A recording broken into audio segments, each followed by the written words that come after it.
কাকা আমি তো নামাজ পড়তে গেলাম। আরে রাখ তোর নামাজ। এই কত সময় লাগে নামাজ পড়তে? বন্ডামি করিস না। তুই নামাজ পড়তে গেলি তোর লেবাররা কই? কাকা লেবাররা তো কাজ করতেছে।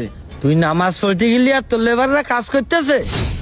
তাহলে তো আমি যা শুনেছি মিথ্যে না, তুই তো আসলে একটা ভণ্ড রে। কাকা আপনি কার কাছে কি শুনেছেন? আমি কি শুনেছি তাহলে শোন এবার। ও রিজাউল ভাই, আমি তো তোমারে মনে মনে খুঁজছিলাম। কেন, কি হয়েছে?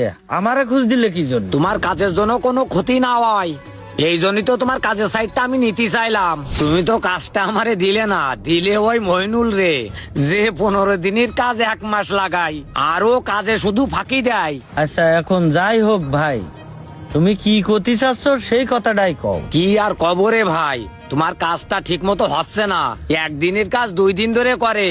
শোনো, তুমি আমার নিজের মানুষ, তোমার কাজের কোনো ক্ষতি হোক আমি তা চাই নে। তাহলে তুমি থাকো, আমি ব্যস্ত আছি। সাধন যে কথাগুলো কয়ে গেল, বিষয়টা আমার তো যাচাই করে দেখতে হয়। মইনুল শোন, সাধন কি বললো কি না বললো ওইটা আমার মাথায় নেই। শোন, সাধন কথাগুলো কয়েছে হিংসার কারণে। এই কাজের সাইডটা ও নিতে চাইলো, কিন্তু ওরে আমি দিইনি, তোরেই দিছি। এই জন্যই ও কথাগুলো আমার কাছে কয়েছে, যেন তোরে এই কাজের সাইডেতে বের করে দি।